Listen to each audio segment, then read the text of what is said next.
est-ce que cela ne deviendrait pas un raisonnement naturel pour toute une série de personnes, même et surtout de la troisième génération, de considérer qu'il vaut mieux tenter sa chance dans la terre des pères que de manger tous les jours des pâtes au beurre dans un taudis en France? Donc ça, c'est une question, je pense, qui se pose. Hein. C'est clair que ça nous choque moins dans le sens inverse, mais c'est vrai qu'on est plus choqué de se dire un Français qui va émigrer. Mais pourtant, c'est vrai que des Français émigrent déjà. Il y a rien de... Il y a pas mal de Français qui émigrent en Angleterre, absolument. en Australie, Et puis, aux États-Unis. pour les Français qui s'en vont, c'est loin d'être toujours une ascension sociale. Il y a beaucoup de Français qui partent de France parce qu'ils n'ont plus de travail en France et qui cherchent un pays ou l'autre dans lequel ils vont pouvoir prendre une initiative économique que la France ne permet plus de prendre. Mais il y a des Français qui vont s'installer aux États-Unis et ouvrent là-bas une simple boulangerie, et ce n'est pas systématiquement pour les Français s'en aller pour devenir président directeur général d'une grande société. Hein. Alors on me dit, Monsieur Escada, en complément à vos propos, l'Église enseigne que l'homosexualité est un des péchés qui sont classés parmi les péchés qui crient vengeance aux yeux du bon Dieu. Vous dites défendre la vérité, n'en déplaise à personne. Au front avec Madame Farida Belgoul, que diriez-vous si elle affirmait, comme elle le fait déjà, que l'islam sauve? Alors je vois pas bien le rapport entre le début de la phrase et la fin de la phrase. C'est un peu voilà, décousu. donc, il a l'air plutôt d'accord sur l'homosexualité, mais... Donc, concernant l'homosexualité, eh bien oui, j'ai dit que l'homosexualité était un des pires péchés, et effectivement, donc, il crie vengeance, oui. C'est la doctrine de l'Église qui le dit. Voilà, c'est quiconque est catholique et veut être fidèle aux enseignements de l'Église doit bien en tenir compte. Mais ça veut dire que vous n'êtes pas fâché contre les homosexuels, parce que nous, on en a plein des homosexuels qui nous regardent. Mais en soi, je distingue bien, je distingue bien, encore une fois, l'acte et la personne. Et puis par ailleurs, je pense qu'aujourd'hui, il y a une instrumentalisation des homosexuels, qui plus est. Parce qu'aujourd'hui, vous avez un lobby homosexuel qui propage une idéologie politique de révolution sexuelle, et je pense objectivement que toute une série d'homosexuels ne se reconnaissent pas ni dans ce lobby, ni dans cette idéologie de révolution sexuelle, et vivent simplement leur comportement homosexuel dans un caractère privé, sans en faire un quelconque objet de fierté. Donc il faut vraiment distinguer les choses, et donc voilà, j'évite les généralités. Mais donc d'autre part, l'autre point de votre interlocuteur, donc sur Farida Belgoul, l'islam sauve. Je comprends pas trop pourquoi il dit ça d'ailleurs. L'islam sauve. C'est quoi l'islam? On trouve le salut dans l'islam. Dans toutes les religions, il y a un salut qui est proposé, de toute façon, plus ou moins. Alors, il est évident que pour un catholique, encore une fois, tout est question de logique et de cohérence. Pour un catholique, il n'y a de salut que dans le catholicisme. Si vous considérez que votre religion est la vérité, cela implique de facto que le salut n'existe que dans cette vérité. C'est une version moderne, écuméniste et farfelue de dire à chacun sa vérité. Il n'y a pas de vérité multiple, il y a une vérité. Mais est-ce que c'est pas la même alors? Est-ce que finalement... Parce que moi, je vous dis ça, bon, je prends les pincettes, parce que après je sais que c'est question de religion, on vexe les gens, mais moi, je me suis intéressé aux religions, j'ai lu le Coran, j'ai lu l'Ancien Testament, et j'ai trouvé énormément de similitudes. Ah, pour moi, il y a des points de convergence, mais incroyables, entre les deux livres. Ce n'est pas parce qu'il y a des points communs que cela signifie qu'il n'y a pas de divergence. Non, mais j'ai l'impression que dans les grandes lignes, en tout cas, ça me paraît l'amour de Dieu, la tolérance, la charité, le partage, j'ai envie de dire le bien-être d'une façon générale, en tout cas faire le bien envers son prochain, c'est des notions qu'on retrouve dans les deux. Et néanmoins, il y a de fondamentales différences et divergences et antagonismes. Mais c'est pas culturel C'est pas culturel, c'est très théologique, c'est très réel. Et donc,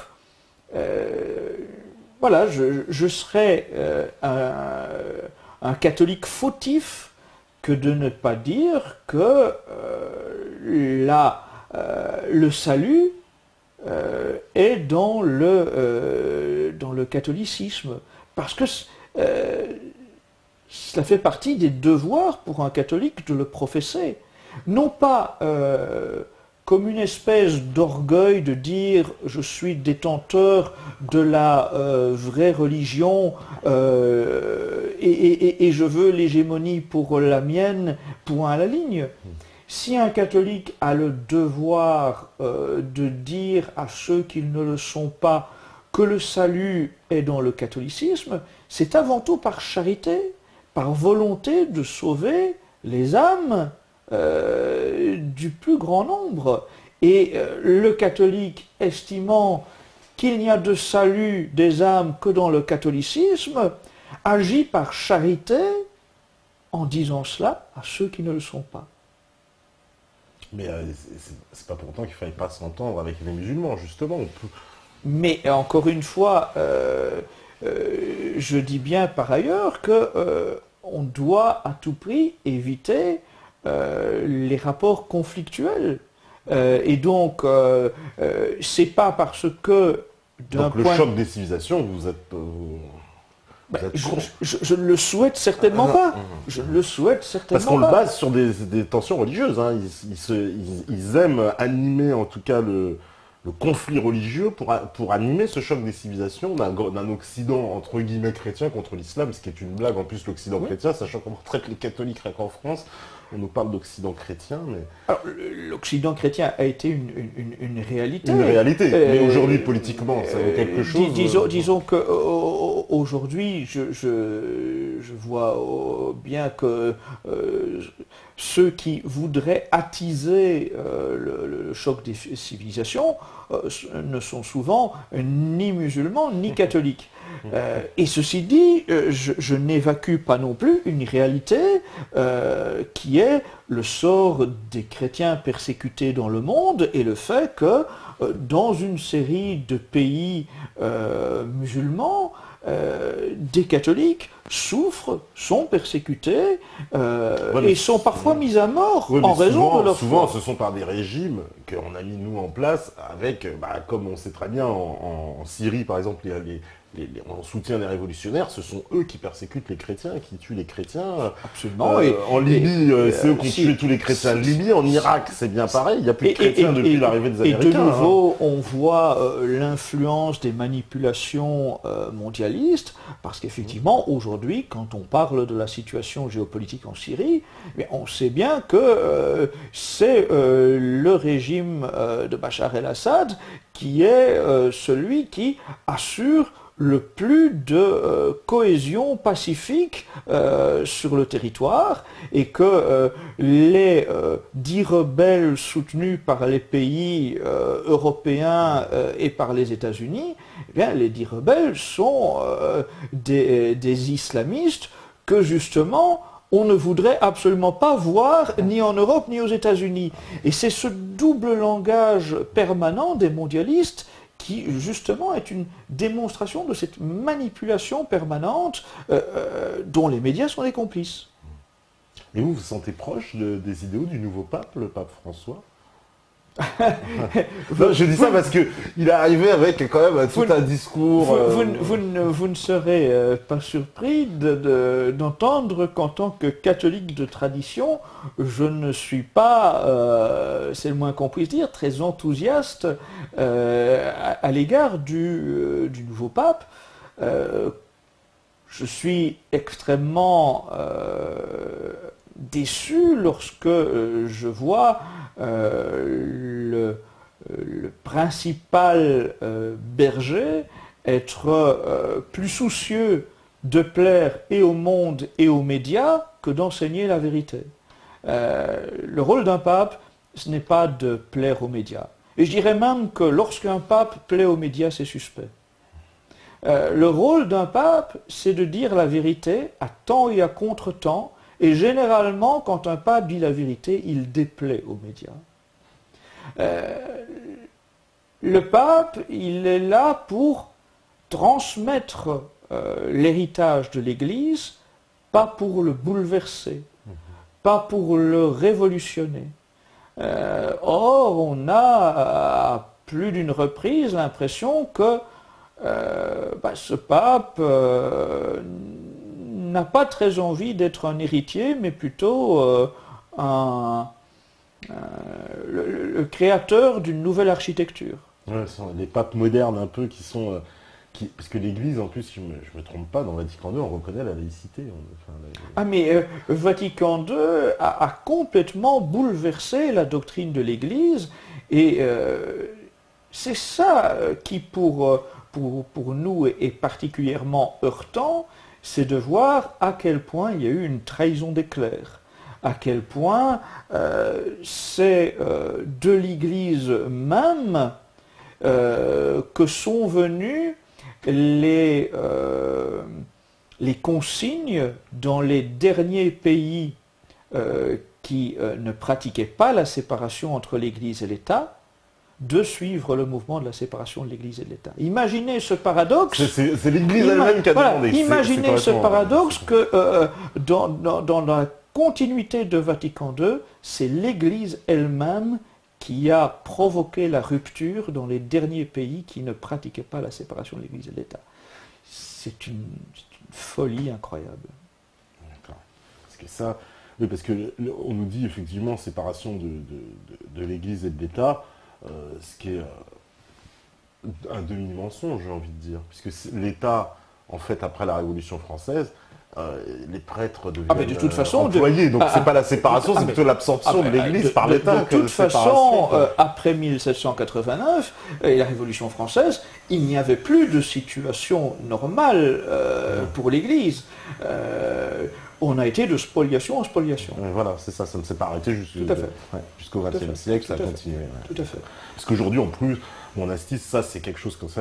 Et il faut rappeler, parce que François Hollande ne manque pas de se dire héritier des lois de 1905 sur la séparation de l'Église et de l'État. Vincent Payon dit, lui, de son côté, qu'il faut... mettre la touche finale à la Révolution française, il faut rappeler quand même que les lois de 1905 auxquelles tous ces gens se réfèrent ont été l'occasion, trop peu de gens ne le savent pas, de lancer l'armée contre les catholiques. Je rappelle qu'à cette époque-là, on a envoyé la gendarmerie enfoncer les portes des églises. On a...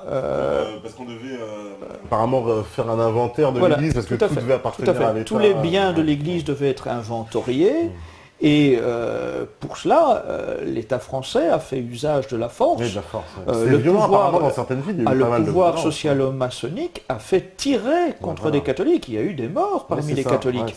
Les ordres religieux ont été expulsés des abbayes, des monastères, par des régiments en armes. Des manifestations catholiques à l'époque ont conduit des évêques à la tête des fidèles catholiques à se trouver à 1 centimètre des baïonnettes de régiments d'infanterie. Ça, on l'oublie. C'était ça la réalité de la défense de la foi en 1905. Alors quand on voit la façon dont aujourd'hui les évêques modernistes en France trahissent tout et se soumettent à tout, eh bien c'est vraiment de quoi provoquer une révolte pour un authentique catholique. D'accord.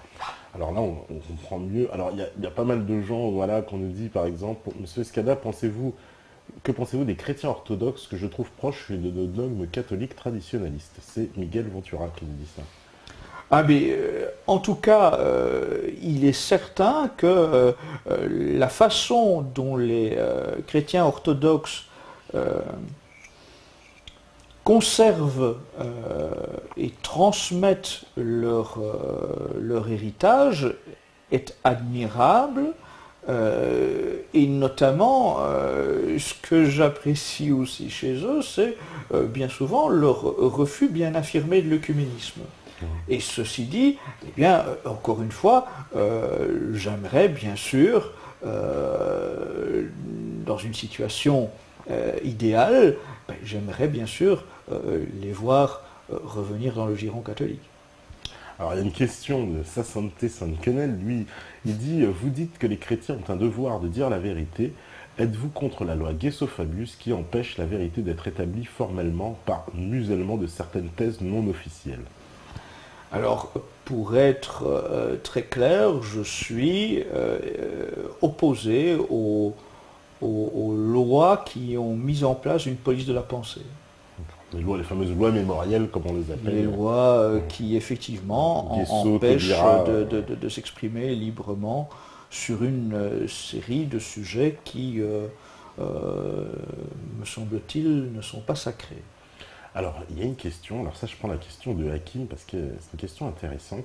Pouvez-vous nous parler de Constantin et du concile de Nicée? Comment se fait-il qu'un adorateur du soleil ait décidé de la direction de beaucoup de chrétiens d'aujourd'hui? Parce que, alors je ne sais pas si vous avez vu les films un petit peu qui traitent de ce sujet-là, où on nous fait un parallèle en fait entre les dates qui ont été modifiées au concile de Nicée par l'empereur Constantin et Saint Paul, et en particulier là, cette fameuse date du 25 décembre qui correspond en fait à l'équinoxe, et donc qui correspond à une date qui est presque paganiste, si j'ose dire. Enfin, on sait que dans les anciennes religions, en particulier la religion du soleil à laquelle il fait référence, ben, on utilisait ces dates-là, et on a l'impression qu'on a transposé une partie de ces rites anciens de cette religion sur les rites chrétiens à partir du concile de Nicée. D'ailleurs, ce qui a provoqué, semble-t-il, justement le schisme, là pour le coup, avec les orthodoxes et certaines autres fractions de l'Église, qui n'étaient pas d'accord justement pour se suivre ce nouveau rite. Qu'est-ce qu'on peut en dire? Et puis il y a eu la création du Vatican, évidemment, c'est pas rien. Alors là, vraiment, ce n'est pas un sujet que je maîtrise suffisamment pour pouvoir... Mais vous avez eu vent de quand même ces relations entre les religions paganistes et le... Mais il est évident que quand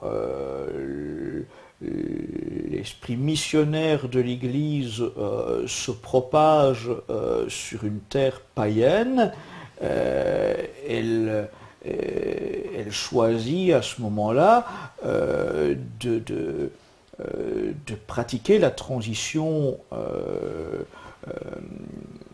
en incorporant, en absorbant certaines symboliques et en les christianisant, oui, bien sûr. Mais voilà, c'est un sujet que je ne connais pas assez pour pouvoir aller plus loin sur la question. Voilà, mais il y a quelque chose à creuser peut-être. Il y a beaucoup de gens qui ont mis en tout cas en exergue tout un tas de, on va dire, de comparaisons. Même on a entendu beaucoup de comparaisons entre ce qu'on appelle la fameuse Trinité, donc avec la Sainte Vierge, le Christ, et on comparait ça avec la Trinité aussi qui existe même dans la religion jusqu'aux Égyptiens avec Isis, Horus et Osiris, de la même façon, qui représentent, et que peut-être bien qu'on transposerait donc le mythe de la Sainte Vierge, on va dire, sur le mythe de Isis. Je pense qu'il y a une réalité trinitaire qui n'a pas eu besoin de s'inspirer d'un autre héritage. Mais bon, là encore, je ne connais pas du tout la religion égyptienne pour pouvoir aborder la chose avec intelligence. D'accord. On nous demande aussi, est-ce que vous êtes proche, qu'est-ce que vous pensez des milieux nationalistes du genre Yvan Benedetti, Monsieur Pancart-Dassac, etc. Vous êtes proche de ces Alors, milieux-là ou pas? Yvan Benedetti, je le connais bien sûr, et c'est un homme courageux que j'apprécie. Et vous êtes d'accord avec ces idées, non? Parce qu'ils ont quand même des idées un peu... Enfin, moi, je les avais vus transparaître dans une réunion politique où c'était quand même assez hallucinant, la banderole, je crois. C'était rentrez chez vous ou nous vous foutons dehors, quelque chose comme ça. Enfin, ils ont des slogans quand même. Ils parlaient aux immigrés, évidemment. Je vous avoue que je ne connais pas et je ne suis pas au quotidien les activités d'Yvan Benedetti.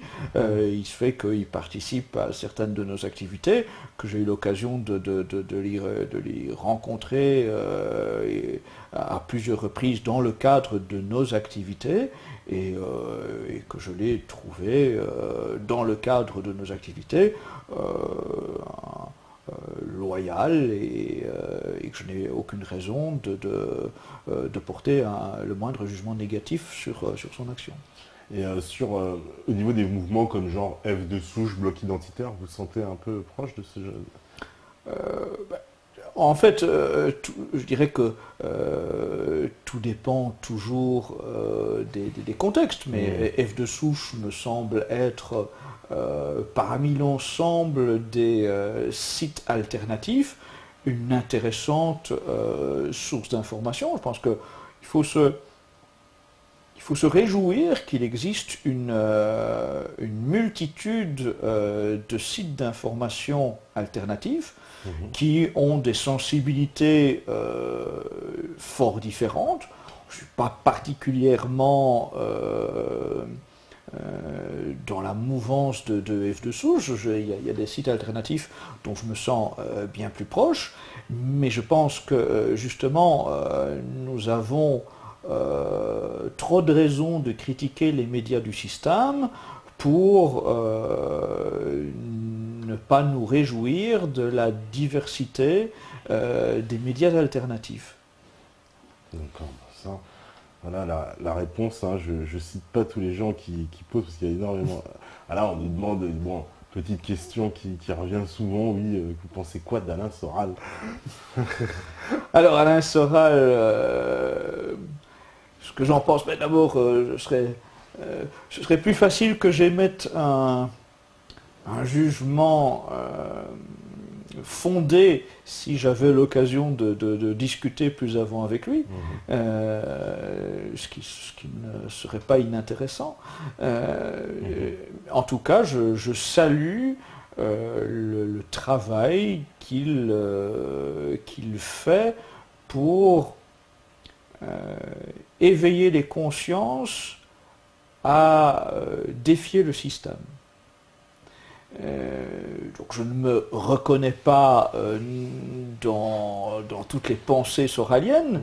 Je ne suis pas un inconditionnel de toutes les sorties d'Alain Soral, mais encore une fois, je pense que dans le contexte général, de totalitarisme ambiant, de police de la pensée, de politiquement correct, eh bien, Alain Soral est une voix libre, courageuse, et que donc, eh bien, on doit se réjouir qu'il existe des voix qui ont suffisamment de rayonnement pour parvenir à susciter de plus en plus de défiance vis-à-vis du système orwellien dans lequel nous vivons.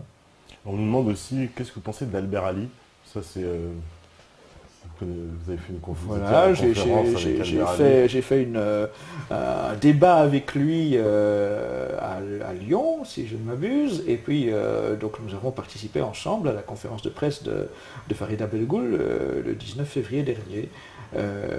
C'est quelqu'un, pour le lequel j'ai de la sympathie.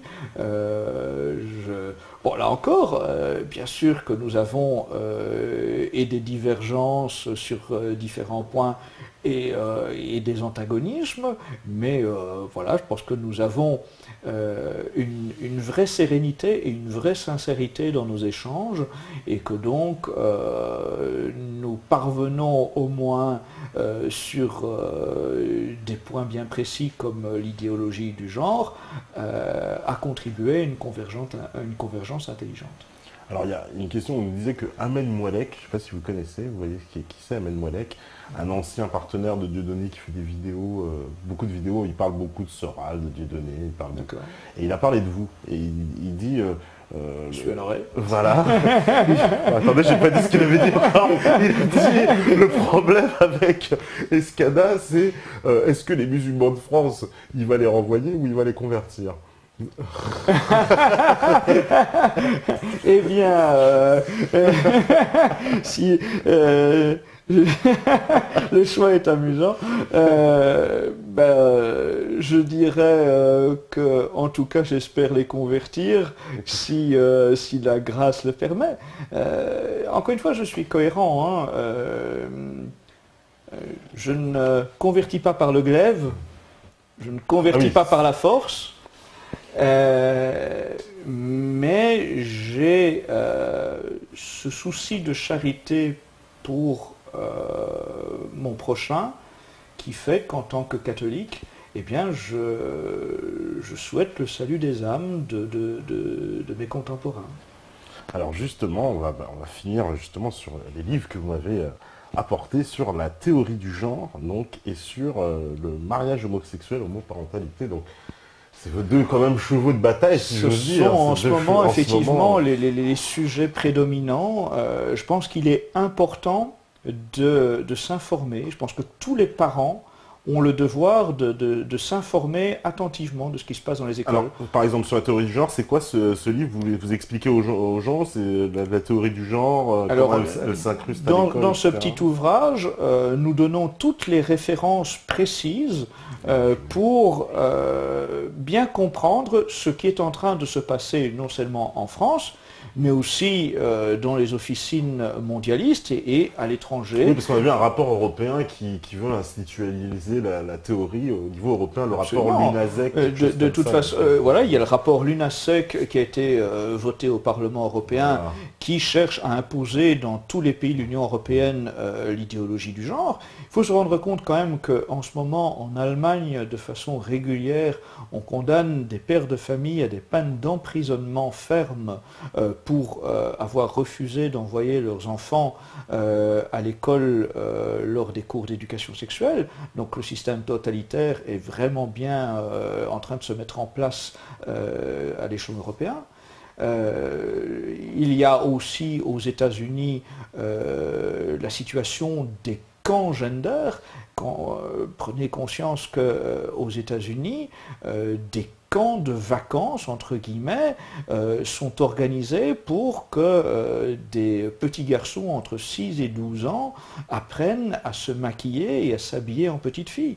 On en est là, il faut en être conscient. Donc je cherche à donner aux parents toutes les références de façon à ce qu'ils puissent bien prendre conscience que ce n'est pas une espèce de fantaisie de ma part destinée à les épouvanter.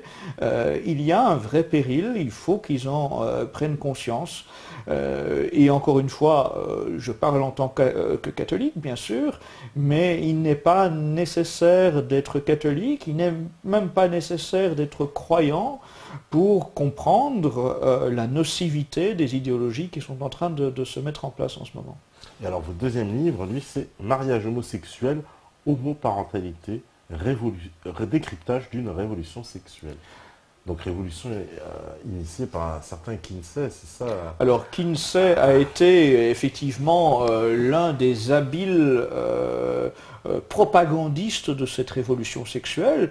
Et ceci dit, si cette révolution sexuelle se développe aussi facilement, c'est parce qu'elle est le reflet d'une convergence d'intérêts.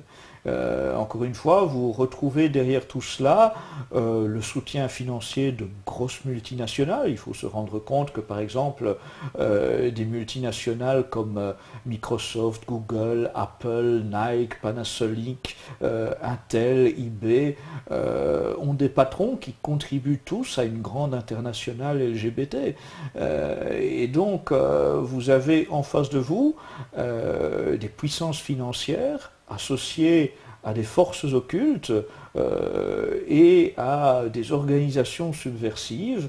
Elles n'ont pas nécessairement toutes les mêmes objectifs, mais elles convergent, elles, avec une efficacité redoutable pour propager cette révolution sexuelle en considérant dans leur chef que la sexualité est un moyen idéal pour subvertir l'ensemble de la société.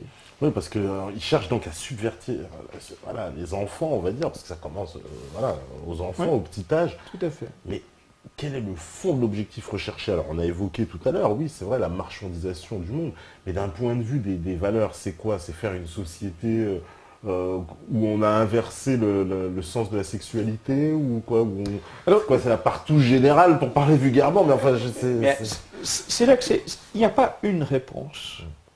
Dans le sens où, comme je vous le disais, c'est un plan de convergence. Donc, selon les organismes qui participent à cette convergence, l'objectif peut être différent, mais convergent.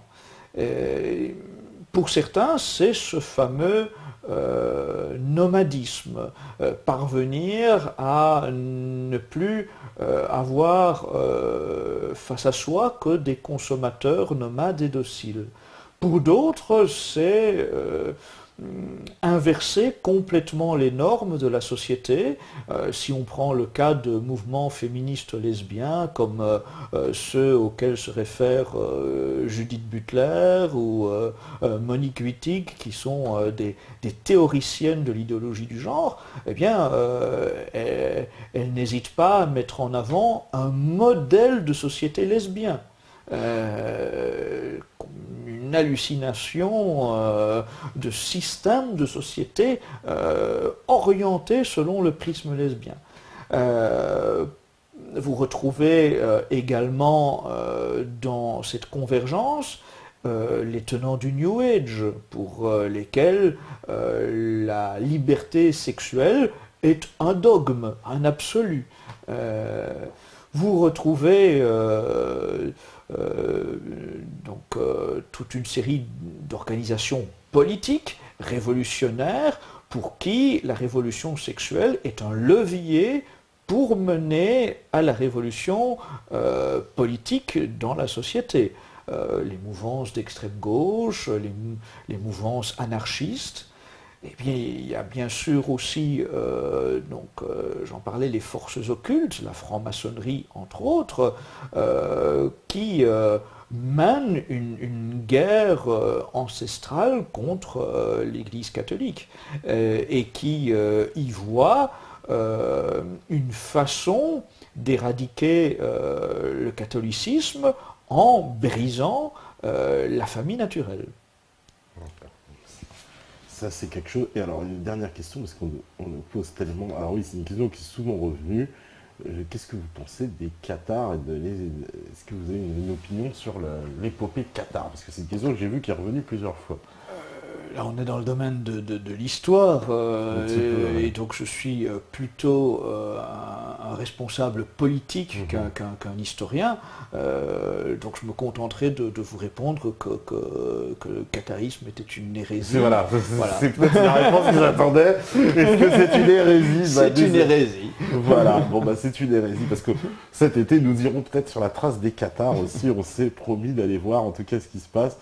Voilà, je finis vite fait avec les questions, puisqu'on est en retard déjà. Alors, Fort, Monsieur Escada ne connaissent pas plus de théologie chrétienne, ils se rendaient compte alors que le refus de communisme des orthodoxes a une raison d'être, et du même fait un rapprochement avec le catholicisme est un compromis, pas la même conception de ce qu'est la Trinité pour commencer. Voilà, ça me suffit. Ils veulent entamer des débats théologiques. Mais de toute façon, Oui, enfin bon, Ouais, là, ce sont des débats très théologiques. Et encore une fois, je répète que mon rôle, justement, n'est pas celui d'être un théologien, mais d'être un responsable associatif qui veut faire entendre la voix des catholiques dans le débat de société, le débat politique. Mon rôle est politique selon le prisme catholique. Donc voilà, je tiens aussi à ne pas entrer dans une confusion des genres dans ce domaine-là. Et ben voilà, au moins, comme ça, vous avez la réponse. C'est quoi les prochaines JRE aussi? On en profite pour donner des nouvelles. Alors, je sais que Farida Belgoul tient à conserver encore pour l'instant la date secrète de la JRE du mois de mars, secrète pour éviter que les familles ne soient soumises trop longuement à des pressions et des directions d'établissements scolaires et des rectorats et à la manipulation, au mensonge des médias du système et du monde politique. Donc nous travaillons, Civitas, en étroite collaboration avec les JRE pour préparer au mieux la JRE du mois de mars. Nous allons y mettre de gros moyens pour propager partout le message dès que nous aurons estimé que le feu vert est donné pour faire savoir la date.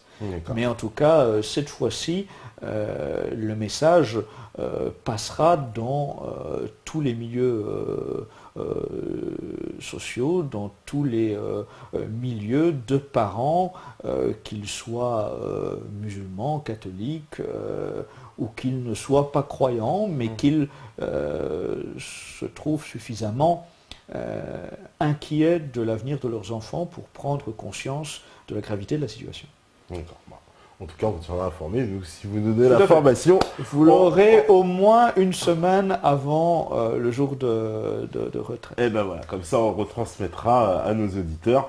Et ben merci beaucoup à la C'est moi qui vous remercie sincèrement de m'avoir offert une tribune pour parler à vos téléspectateurs. Et ben écoutez, c'était très enrichissant, je pense. Voilà, il va y encore avoir du débat sur le chat, ça va continuer. Merci à vous tous qui étaient connectés. Et si j'avais un mot à ajouter, ce serait simplement que voilà, j'essaye en tout cas d'être sincère avec vos téléspectateurs. Je déteste le double langage de la classe politique et donc à temps et à contre-temps, je donne mon opinion, non pas pour plaire, mais pour défendre ce que je considère être la vérité. Et je la dois à vos téléspectateurs. Eh ben merci. Et justement, on vous fait des éloges justement pour la clarté de votre raisonnement. Même des gens qui ne sont pas d'accord, ils disent au moins c'est clair, même si on n'est pas d'accord. Et ça, c'est un point positif. Donc vous voyez, même vos détracteurs vont reconnaître des qualités. Donc en tout cas, merci beaucoup de nous avoir suivis. Merci à tous qui étaient sur le chat. Sam Wang, Anicette, Saint-Santé, Sainte-Quenelle, Luc de Saint-Gilles, Anicette de Nifpaume, La Vérité, Dame Wang, Gabonito, Alasso, Ozzy, Condémy, Jonathan, Malababs, etc. Daniel, voilà, LKJ, Jacques Ojac. Tous les habitués, merci d'être... voilà, vous avez posé beaucoup de questions, j'ai pas pu tout poser, vous avez vu, il y avait un long débat, donc de toute façon, on aura l'inquisition de vous réinviter. Mais très volontiers. Et ben, avec grand plaisir, on continuera cette discussion. Donc, merci en tout cas à vous tous. On se retrouve demain, ce sera avec Anthony Irigoyen. Voilà, donc on va parler encore, certainement, on va reparler en plus de remigration avec Anthony, parce que c'est un sujet qui l'affectionne beaucoup. Voilà, Stéphane, il était à la régie. Voilà, grosse dédicace aussi à Michael, à tout le monde. À vous, la régie, parce que vous savez bien, si vous écoutez ce message, c'est que vous êtes la résistance.